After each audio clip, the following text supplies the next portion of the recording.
Madame, Monsieur, bonsoir, bienvenue au Forum de la presse, le rendez-vous hebdomadaire du studio Kalangou.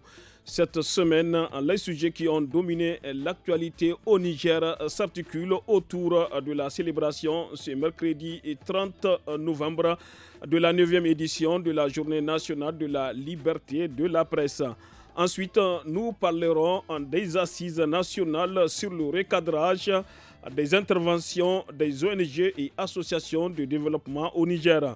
L'actualité, c'est aussi l'augmentation sur le prix de la baguette de pain qui est passé de 200 francs à 225 francs CFA chez les détaillants. Pour commenter et analyser tous ces faits, j'ai le plaisir de recevoir Aladji Mohamedou Suleiman, directeur de la rédaction du journal Niger Inter. Aladji Mohamedou Suleiman, bonsoir. Bonsoir. Abba Arimi, journaliste à la radio alternative. Abba Arimi, bonsoir. Bonsoir, Mokhtar. Et Ousmane Sidikou, journaliste indépendant. Ousmane Sidikou, bonsoir. Bonsoir. À la modération, je suis Mokhtar Hamadou.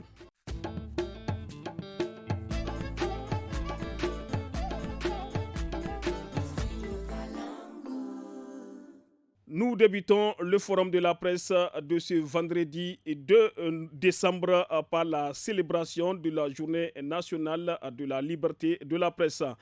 Le 30 novembre, le Niger a célébré la 9e édition de la journée nationale de la liberté de la presse. Une journée au cours de laquelle des prix ont été décernés à certains journalistes lauréats des concours. Abakari Arimi, à l'occasion de la célébration de la 9e édition, la Maison de la Presse a organisé mardi 29 novembre 2022 un panel sur la redevabilité de la gouvernance, rôle et responsabilité des médias. Ce thème a été diversement apprécié par les confrères. Quelle est votre opinion à ce sujet? J'ai vu dans différents groupes, dans différents réseaux, sur différents réseaux, comment les confrères ont apprécié vraiment tantôt bien, tantôt négativement le thème. Mais moi, je pense que quel que soit ce qu'on reprocherait à la maison de la presse, je pense qu'il fallait poser ce débat.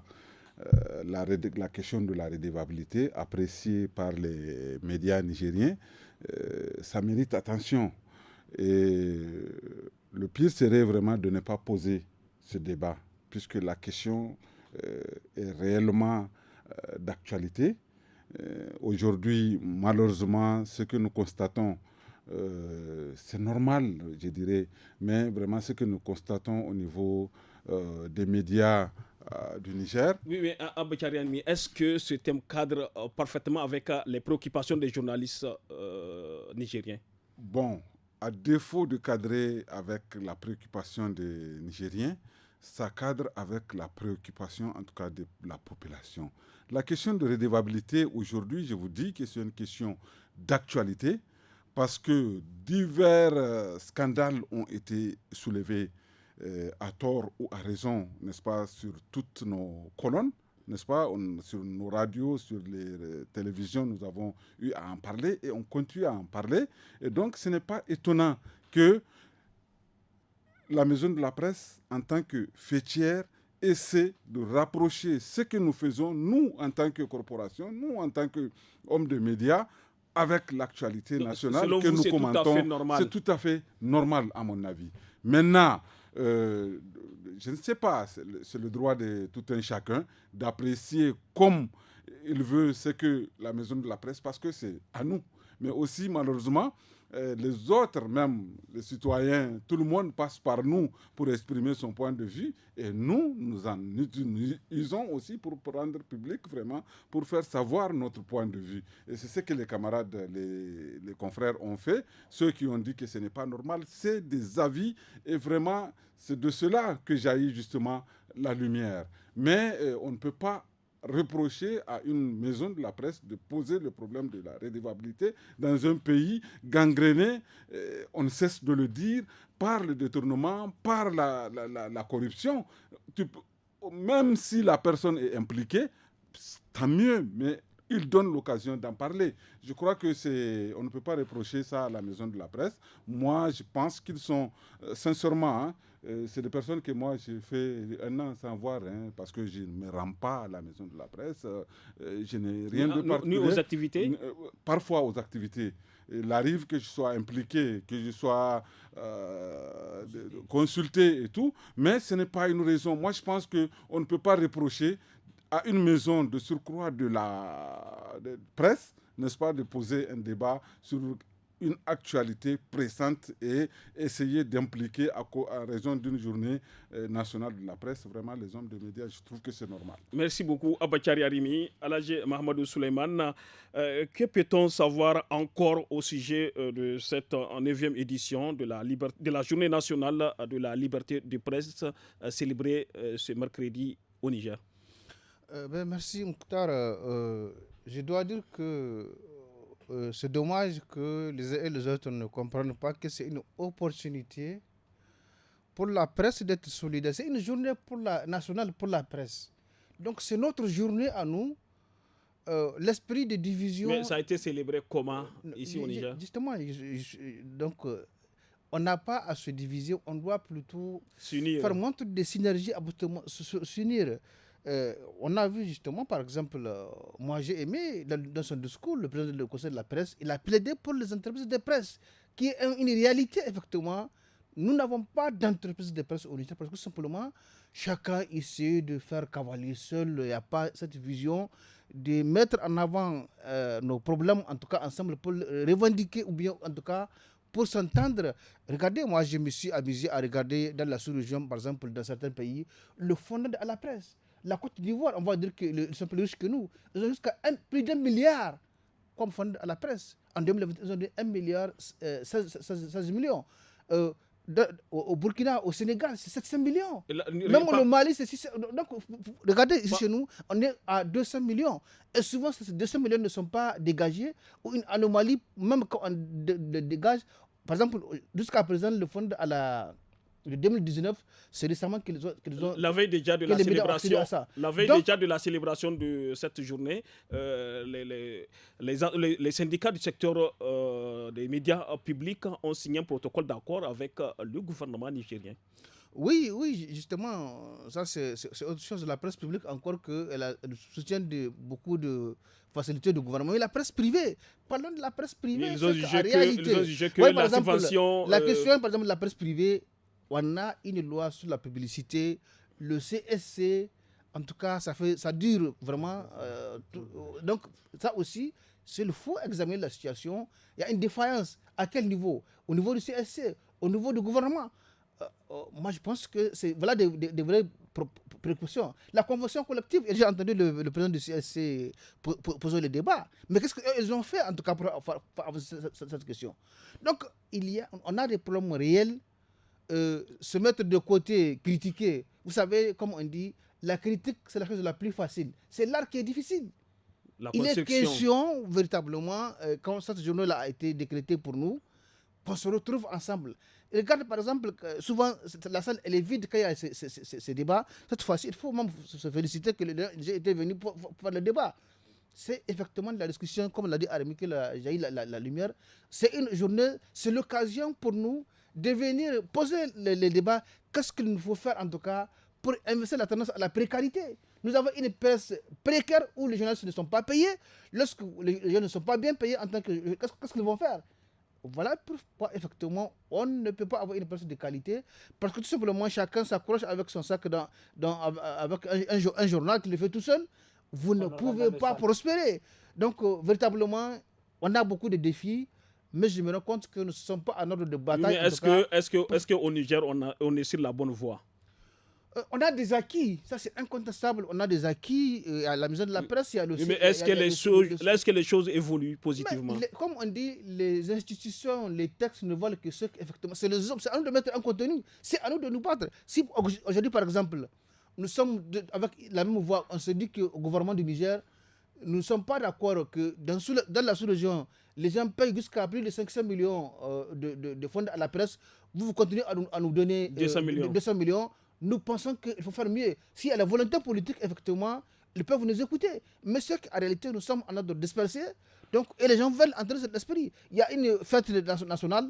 Tu restes dans ton bureau avec ton téléphone pour critiquer. Non, ce n'est pas l'option, franchement. Merci beaucoup, Aladji Mohamed Souleymane. Ousmane Sidikou. Depuis 2011, on a une charte portant accès à l'information publique et aux documents administratifs où les citoyens simples ont droit à l'information. Que peut-on savoir au sujet de cette charte, Ousmane Sidikou?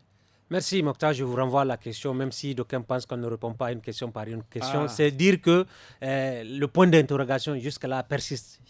Cette charte-là, que devient-elle? Occasion pour moi de revenir sur la célébration de cette journée nationale.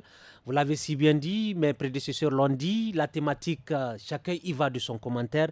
Mais moi, je pense que comme ce rôle qui lui revient de facto d'être cette organisation fêtière, elle a fait du mieux qu'elle peut, mais elle aurait dû ratisser large, vraiment en prenant en compte les vraies préoccupations. Aujourd'hui, je parle sous le contrôle de Alain Souleymane, qui est directeur de publication. Dieu seul sait comment il trime pour arriver à apparaître.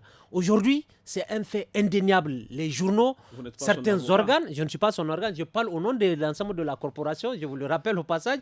Aujourd'hui, aussi bien la presse écrite, même les médias, qu'on veuille l'admettre ou pas, beaucoup sont assujettis au pouvoir économique, au pouvoir politique, mais dans ces conditions-là, je passe sous silence sur nos gordiens.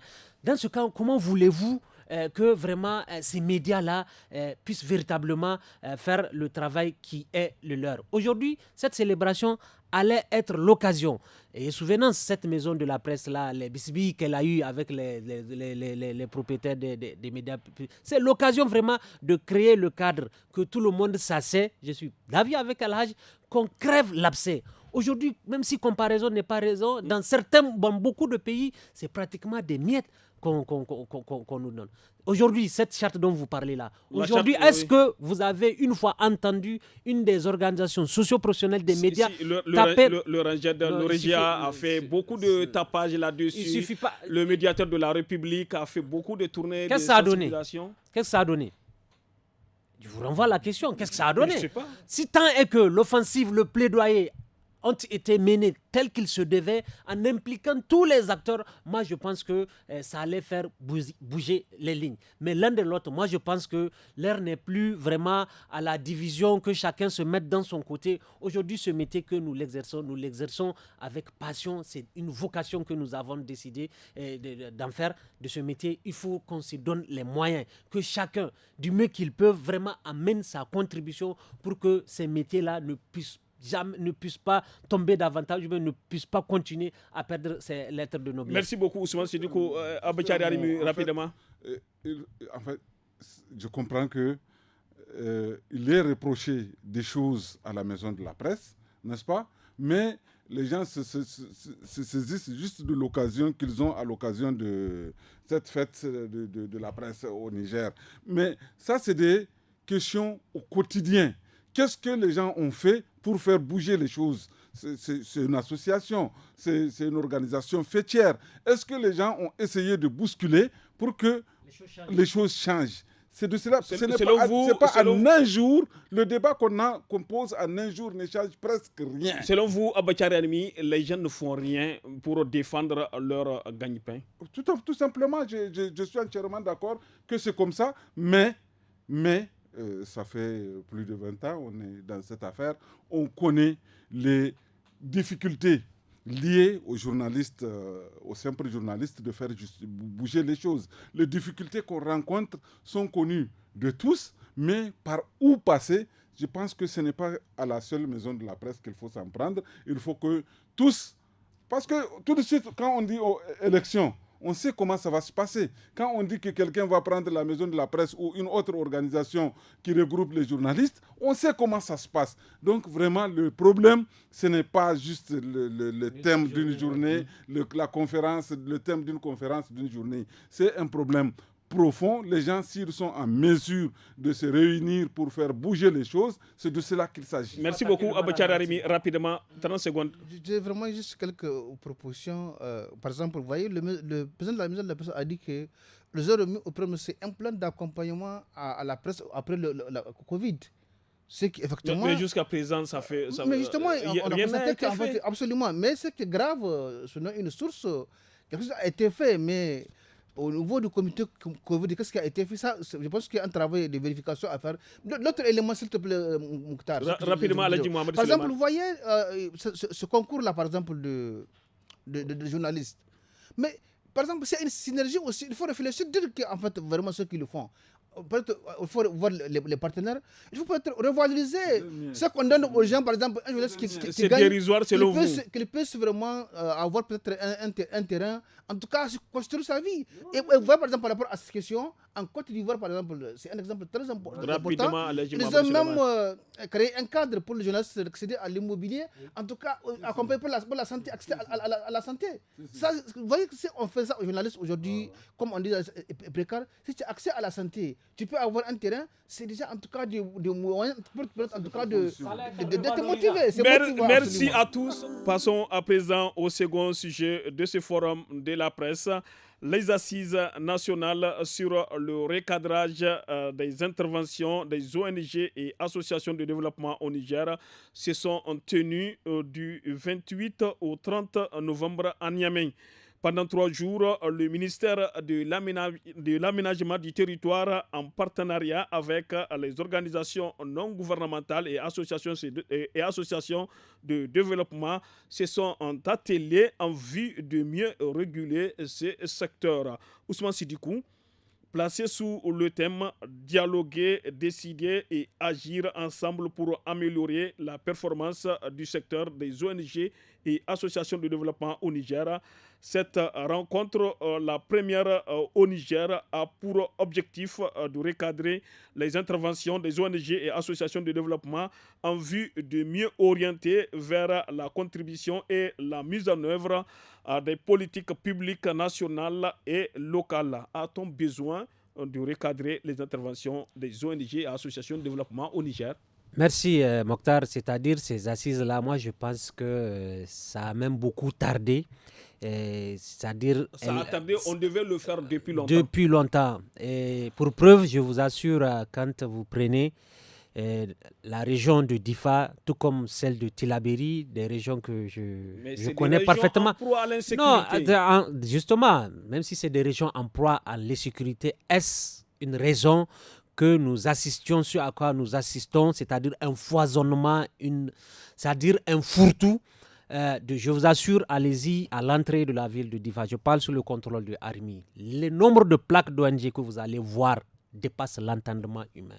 C'est dire qu'il y a tellement d'ONG pléthoriques intervenant dans ceci, dans cela. Je pense que ces assises, à l'issue, il y a une feuille de route qui a été établie. Et le Premier ministre a instruit le ministre en charge de la mise en œuvre.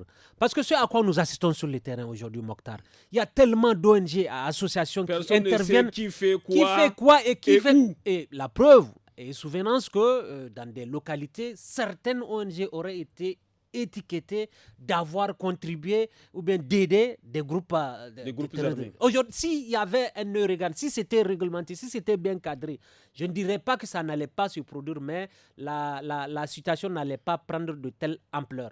Aujourd'hui, vous prenez tellement d'ONG, c'est-à-dire ce recadrage, je n'en doute point, aura permis vraiment de créer... Le cadre a été créé aujourd'hui, avant même d'intervenir sur le terrain, c'est de savoir non seulement le nombre d'ONG intervenant dans le domaine auquel vous prétendez intervenir, de savoir qu'est-ce qui a été fait, qu'est-ce qui n'a pas été fait et comment vous devez y prendre pour continuer. Mais je vous assure, c'est un fourre-tout. C'est pour ça que vraiment je trouve que ces assises-là viennent à peu nommer et vivement que cette feuille de route-là qui en est issue soit matérialisée à travers un suivi. C'est-à-dire que le ministère en charge se doit d'être tellement regardé. Je vous assure, il y a des localités où il y a des ONG qui ont le culot de partir sans pour autant aviser l'autorité locale, régionale. Il aurait fallu qu'il y ait des problèmes pour que celle-ci daigne se rabattre ou bien venir auprès de l'autorité. À la limite, moi, je ne trouve même pas ça courtois. Donc, nous espérons vivement que vraiment ces assises-là, que les conclusions, à travers la feuille de route établie là, vraiment puissent que ces conclusions servent à beaucoup de choses et que nous n'assistions plus ce à quoi nous sommes en train d'assister, c'est-à-dire ce foisonnement, ce fourre-tout-là, vraiment cette opacité des ONG qui interviennent dans divers domaines et dans un tohu-bohu qui ne dit pas son nom, Mokhtar. Merci Ousmane Sidikou, Alhaji Mohamedou Souleymane. D'une soixantaine en 1990, le Niger compte aujourd'hui environ 3750 ONG et associations de développement national et international. Est-ce facile d'assainir ou mettre de l'ordre dans ce secteur?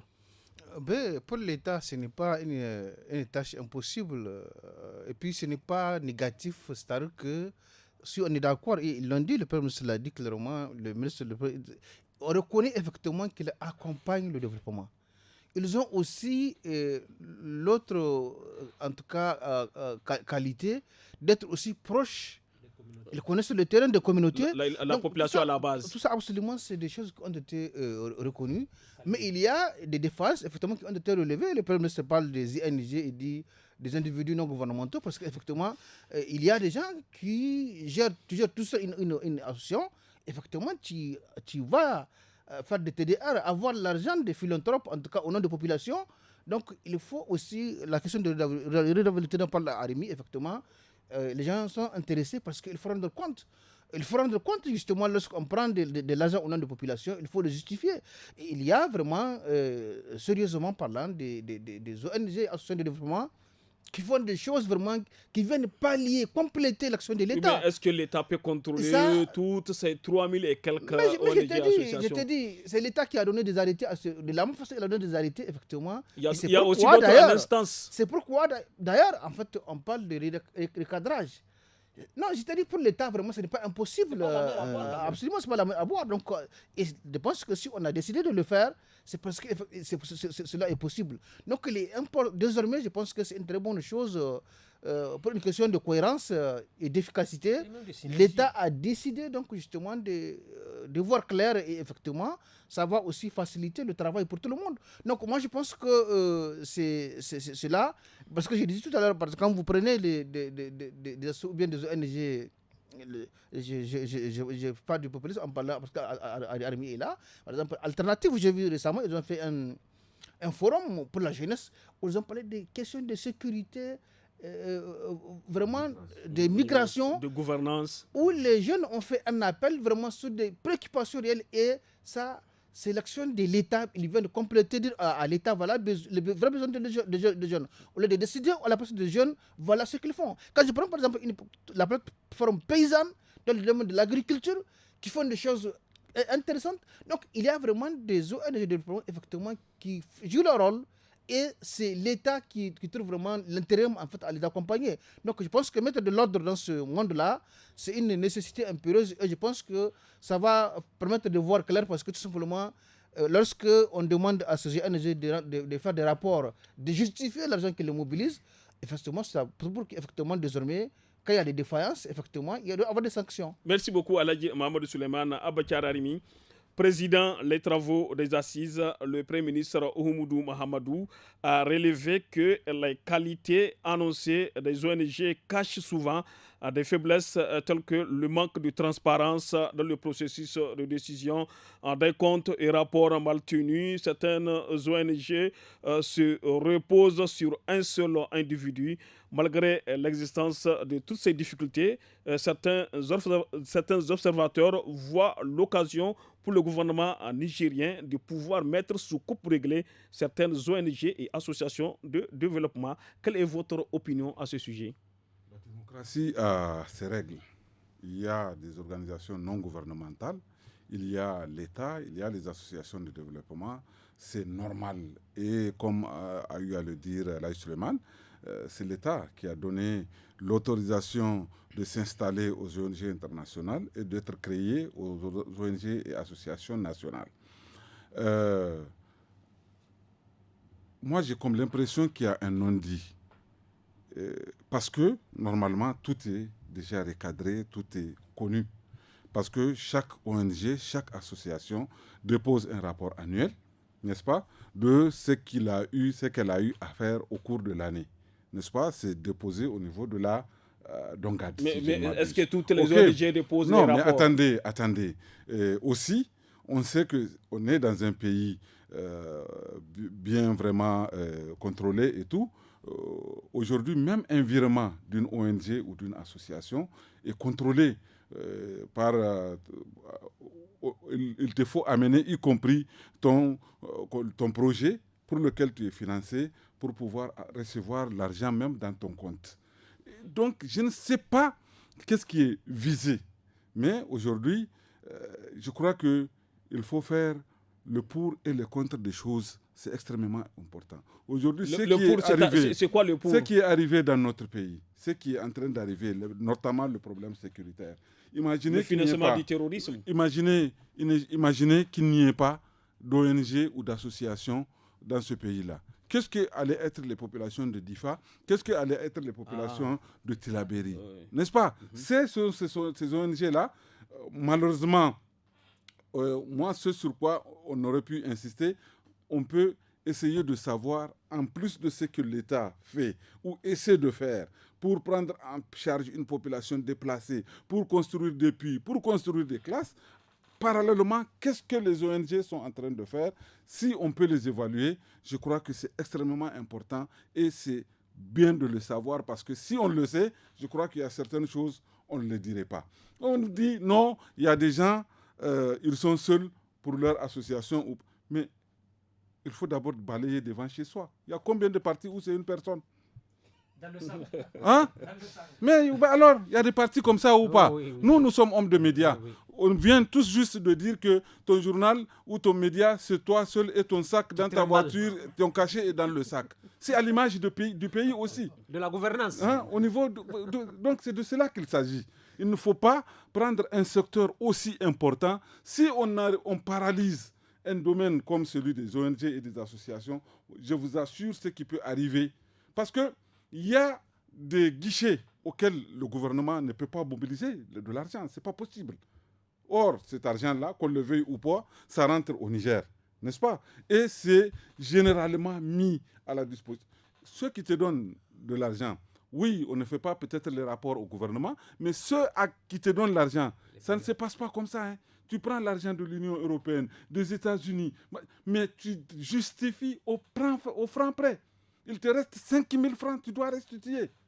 Il ne faut pas penser qu'il y a plein de personnes, tu leur donnes même cet argent-là, ils ne peuvent pas dépenser. C'est comme certains appuis à l'État qui ne sont pas dépensés à plus de 30% à la fin de l'année. C'est extrêmement difficile de prendre. Eux aussi, c'est de l'argent de leur pays. Ce n'est pas une raison pour ne pas recadrer les interventions. Non, c'est très bien de recadrer. On ne peut pas, dans un village où il y a déjà une école, aller parce que c'est notre village, créer une école, par exemple. N'est-ce pas? C'est bien de savoir qui intervient dans quoi et d'orienter, par exemple, selon les régions, selon les préoccupations, selon les besoins. Si c'est l'inondation, on sait où est-ce qu'on doit amener, mais aussi, les gens, quand ils font le projet, justement, ils soumettent par... Donc, vraiment, il faut faire extrêmement attention.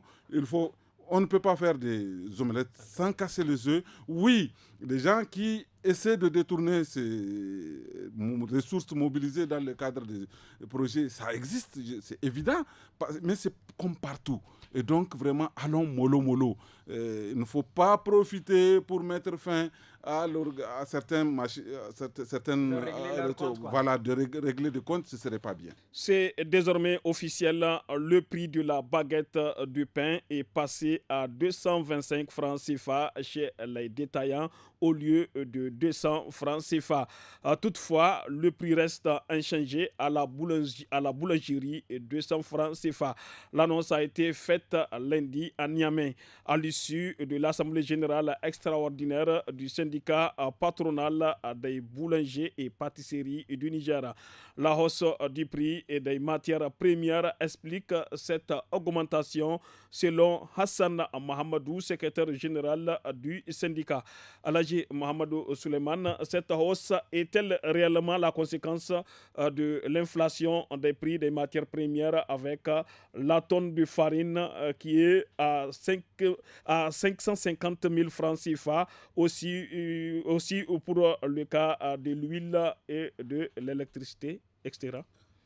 C'est la loi du marché, justement, les questions liées à l'inflation. La loi du marché, lorsque effectivement le transport, un élément extérieur vient perturber le circuit normal de distribution où il y a donc des dépenses supplémentaires. Par exemple, on le dit souvent que effectivement la guerre en Ukraine a au niveau mondial impacté notamment en ce qui concerne justement la farine, en tout cas le carburant. Donc, selon vous, cette hausse est justifiée? Mais justement, comme tu as dit que les syndicats des boulangeries ont dit que la raison, c'est effectivement la matière première. Oui. Lorsque effectivement la farine leur revient cher, parce que simplement on a imputé peut-être l'argent de transport, ou bien parce que déjà le système est perturbé, il y a un problème, il ne peut pas. C'est-à-dire qu'ici, quand je dis la loi du marché, tu ne peux pas vendre à perte. Donc, effectivement, ils vont eux aussi maintenant chercher à compenser donc, le déficit. Maintenant, la question, c'est de savoir, c'est au niveau donc, des autorités, donc au niveau de l'État, de créer l'équilibre pour qu'effectivement le consommateur puisse accéder vraiment sur tous ceux qui sont vulnérables. Créer l'équilibre comment? En détaxant non, ils peuvent même subventionner. C'est-à-dire que appeler les promoteurs, les boulangers, justement les promoteurs. Bon, écoutez, voilà, on discute c'est quoi le manque à gagner. L'État, effectivement, peut le subventionner. Mais je dis que dans un contexte où on va dire que tout est prioritaire, mais je pense qu'il faut d'abord faire un monde de dialogue. Et parce qu'en réalité, cette question du pain, elle est revenue. En réalité, il y a quelques mois, justement, on était dans la même situation où, effectivement, il y avait ce tollé, justement, que la vie chère, le gouvernement a essayé de réunir, en tout cas, les acteurs, pas seulement dans le secteur du pain, mais on se rend compte à l'évidence que le problème, en tout cas, persiste. Cela veut dire que, véritablement, ici, l'espoir, vraiment, c'est qu'effectivement, c'est l'État seulement qui peut donc chercher à trouver une solution, soit en subventionnant, donc, en payant le manque à gagner au niveau donc, des boulangers, ou bien tout simplement penser à d'autres mesures alternatives pour voir comment justement permettre aux gens d'accéder au pain. C'est vrai, on va me dire que peut-être que les consommateurs du pain, justement, sont plus dans le milieu. C'est pas la majorité des Nigériens, quoi, dans le milieu. Mais ici, dans le milieu urbain, c'est en tout cas lorsque ça devient à 225. Mais bon, lorsque les gens l'ont peut-être à 200, bon, jusqu'ici, en tout cas, c'est un problème. Mais franchement, quand on vérifie, un peu partout, justement, la tendance est à la hausse. Et quand ça commence, vous voyez un peu ce que ça risque de dégénérer, justement, risque encore d'augmenter. Parce que si effectivement il se trouve que la matière, la matière première, absolument première se raréfie, il peut effectivement avoir une sorte de surenchère. Donc, bref, moi je pense que dans cette situation, les organisations de consommateurs essayer d'aller vers justement le gouvernement, donc pour chercher à résorber vraiment cette situation. Merci beaucoup Alhaji Mohamedou Suleiman. Abachararimi, c'est pour la viabilité des boulangeries que le syndicat des boulangers a fixé le prix de la baguette au guichet à 200 francs CFA et à la livraison à 225 francs CFA. Quelles sont les attentes des consommateurs nigériens vis-à-vis du gouvernement à ce sujet? Merci. Dans un premier temps, moi je me suis donné beaucoup de mal à comprendre ce comportement aussi patriotique de nos boulangers. Ils ont augmenté et 2 semaines après, ils sont revenus à la normale. C'est la même chose que les promesses qui n'ont pas été concrétisées. C'est la même chose que les laitiers ont fait et eux, ils sont jusque-là restés. Parce que le lait, le sachet de Kossom, Laban, machin, est allé à 125. Puis ils sont revenus à 100 francs. J'ai dit, mais c'est étonnant. Ou le gouvernement a pris des mesures appliquées et qui les a convaincus, ou vraiment ils ont eu pitié des Nigériens. Je pense finalement que ce n'est ni l'un ni l'autre. Parce que l'achat va baisser. En matière de lait, si tu augmentes, la consommation, tu es obligé de réduire. Aujourd'hui, tu peux compter au bout des doigts les familles nigériennes qui consomment régulièrement du lait. Ça, c'est évident parce que c'est devenu le Lada. Quand on était au campus, qu'on achetait à 300 francs et à 2500 francs aujourd'hui. Ce n'est pas jouable. Beaucoup de gens peuvent s'en passer. Ça, bien sûr, mais il faut s'en passer d'ailleurs. Parce que comment tu vas faire? C'est la même chose pour le riz. Hein. Le riz aussi est en train de grimper. Même si le Nigérien, quoi qu'on dise, on est éduqué pour rester digne, on est éduqué pour rester, pour ne pas pleurnicher, résilient. N'est-ce pas? Mais la réalité est là et chaque jour qui passe, on fait... Ce matin, un ami est passé, il me dit, le riz là, avant-hier, on était à Dosso, on m'a dit que c'est 17 000. Tout de suite, je suis allé, on m'a dit que c'est 18 000. 25 kilos de riz.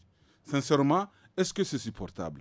Moi, je pense que au début, j'avais pensé aussi que les boulangers ont peut-être triché un peu dans le poids et c'est passé. Et la qualité. Et la qualité, et c'est passé. Parce que quand même, on voit des pains un peu bizarres et tout. Mais ce n'est pas le cas. Moi, je pense que le gouvernement... Vous avez vu ce qui est en train de se passer avec le gaz, quoi qu'on dise, n'est-ce pas? On a tout fait, ces 5 000 la réalité. Ça se raréfie. Voilà, ça se raréfie et tu es obligé de prendre à 5 000, sinon tu vas prendre la fumée pendant combien de temps? À toi de te débrouiller. Donc, des numéros affichés et c'est tout. Donc, vraiment, moi je pense que ça c'est quelque chose que le gouvernement doit faire. Il doit prendre son courage à deux mains, n'est-ce pas? Nous sommes plus nombreux à acheter toutes ces choses-là que ceux qui vendent. Est-ce que le gouvernement ne peut pas faire des concessions en détaxant l'importation? Moi, je pense que c'est ce qu'ils ont dit, non? Quand le prix du carburant a été augmenté, quand du gasoil notamment, ils ont dit qu'ils vont faire des mesures d'accompagnement qui vont permettre aux transporteurs, parce que le transport, c'est le nœud pour tout, pour ce qui concerne notre pays, qui est un pays vraiment continental. N'est-ce pas? Enclavé. Voilà. Et donc, ils ont dit qu'ils vont prendre des mesures, certainement en renonçant à certaines parts de l'État, certainement en prenant des mesures, en détaxant certaines choses. Apparemment, rien n'a été de tout fait et c'est en train de nous revenir carrément sur le visage. Le gouvernement doit faire très attention à ce renchérissement qui est... Oui, ça c'est ce qu'on voit, le pain, parce que c'est notre quotidien, mais ça concerne tout, absolument tout. Et il faut faire extrêmement attention. Même l'oignon qui est produit, au Niger. Mais ce n'est pas achetable. Il y a une semaine, j'étais sur la route entre Tawa et Koni, mais c'est inachetable. Ce qu'on te vend à 5 000, bon, pour une famille nombreuse, c'est à peine vraiment 3 jours de repas et c'est fini. Donc c'est extrêmement grave. Le gouvernement doit prendre son courage à deux mains pour prévenir autre chose qui ne pourra pas contrôler. Vraiment, j'ai entendu il y a une semaine ou deux en Côte d'Ivoire, eux qui ont le riz moins cher que nous, ils ont quand même agi. Ils ont plus de revenus que nous, la population est plus riche que la nôtre, mais ils ont réduit. Il faut prendre le courage à deux mains pour agir sur un certain nombre, vraiment pour prévenir toute chose qui pourrait intervenir et qui pourrait être négative pour nous tous. Ousmane Sidikou, depuis le 1er août 2022, le prix du litre du gasoil à la pompe au Niger est passé de 538 francs CFA à 668 francs CFA. Cette hausse peut-elle avoir un lien avec le coût de la vie aujourd'hui?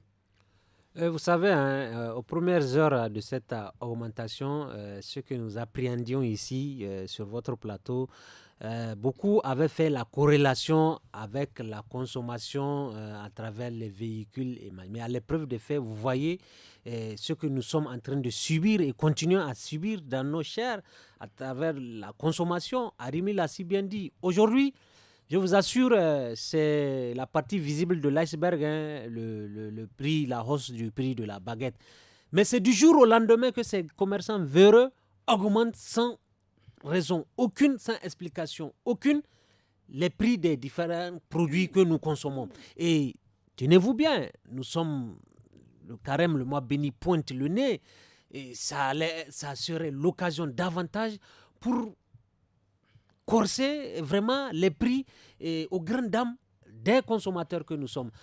Allah, je l'ai dit, c'est Armi, les organisations de consommation, aujourd'hui, qu'est-ce qu'elles ont fait de tout cela pour que le consommateur lambda ne ressente pas. Vous voulez dire que les associations de consommateurs ne font pas grand-chose? Elles ne font même pas quelle grand-chose. Elles ne font rien. Aujourd'hui, est-ce que vous avez vu une seule des organisations-là sortir, être au devant pour dénoncer vraiment cette cherté que les consommateurs sont en train de subir? Aujourd'hui, ce que les consommateurs ou bien le syndicat des patrons des boulangers ont eu à dire, vraiment, c'est à la limite, c'est la diversion. C'est franchement la diversion. Et l'État et ces organisations-là, moi je pense que aussi organisations soient-elles... Entre le gouvernement et ces associations ou bien ces syndicats, qui doit faire beaucoup aux Nigériens? Qui doit faire quoi? Tous ont une partition à jouer, chacun a sa part de responsabilité, mais beaucoup plus ces organisations des consommateurs-là. Elles doivent sortir, être au devant, interpeller aussi bien les organisations patronales, aussi bien l'État, pour que l'on puisse trouver vraiment un terrain d'entente, un truc vraiment à la limite supportable. Je vous assure, ça ne se limite pas, je le dis, je le répète, cette hausse au niveau de la baguette, ce n'est que la partie visible de l'iceberg. Aujourd'hui, c'est du jour au lendemain. Arima a parlé de riz, c'est-à-dire même des produits de l'huile, et ça ne fait que s'empirer. Et le consommateur est en train de payer et continue de payer sur le tribut. Et je dis, c'est dommage, c'est tristement dommage. Alhaji Mamadou Souleymane, cette augmentation des prix inquiète beaucoup de Nigériens, car de nos jours, le pain fait partie des aliments préférés des consommateurs. Que faire? Encore une fois, c'est dans les centres urbains que le pain est consommé. Mais la farine est consommée un peu partout. Absolument. Ça aurait été plus différent si c'était le mil ou bien d'autres. Donc, vraiment, je pense que... Même le mil coûte encore plus cher que la farine de blé. La campagne agraire a été quand même... elle a été abondante. Donc, vraiment, c'est dire que le gouvernement, en tout cas, a vraiment des actions à faire, parce que, vous voyez, on vient juste de sortir d'une campagne agricole qui a été reconnue. Officiellement, le gouvernement a dit qu'elle a été globalement excédentaire. Donc, quand les questions d'alimentation, effectivement, la question du pain, c'est une question assez importante, parce qu'ailleurs, on le sait, ça a dû faire chuter des régimes, absolument.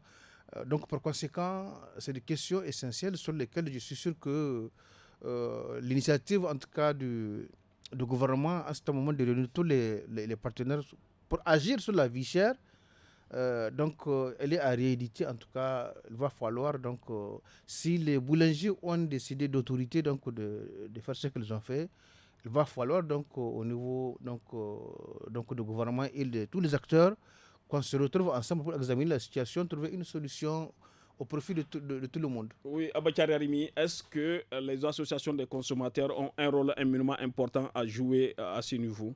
Pourvu qu'elle existe. Oui, je sais qu'il y a quelques associations qui ont fait bouger les lignes dans ce pays-là. Vous parlez de l'Orkoni, de Nouardika, par exemple, en son temps. Wadata aussi de Nourou, c'est ça, Nourou. Mais Maman Nouri. Mais